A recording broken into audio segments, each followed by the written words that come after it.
Al.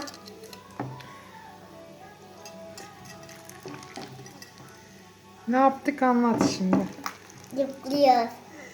Ne yapıyoruz? Cıvıklıyoruz. Cıvıklıyoruz. Çok iğrenç görünüyor. Değil mi anne? Evet, oldukça iğrenç görünüyor şu an yaptığın şey. Biz ne yaptık? Selam anne. Slime yaptık. Aa, şu hale bak.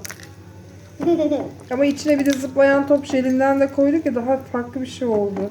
Evet. Ben daha böyle, acaba boraksı mı çok koyduk da bu kadar katı oldu ha?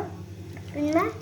Yarın yeniden deneriz babanın aldığı şeyle, değil mi? Oo, baksana. Elim yapıştı hepsi.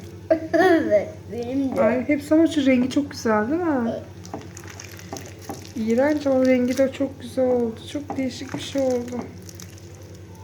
Fıçık fıçık fıçık. Evet. Şimdi bir şey söylemek ister misin videoya? Evet. Söyle. Bugün silem yapıyoruz. Yaptık, tamam. Başka? Cıvıklıyoruz. Cıvıklıyoruz. Yani onları mıncıklıyoruz. Ona cıvıklıyoruz diyor. Oho. Aha. Değişik bir şey oldu böyle. Evet.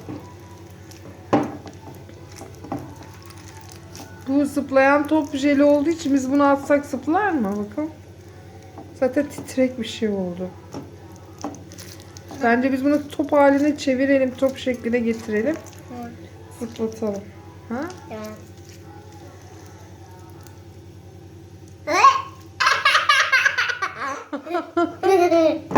Çok eğlenceli oldu ama. Evet. Kapatıyorum videoyu. Evet.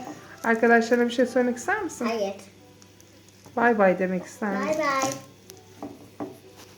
bay. Bay bay. Bay bay. Görüşürüz.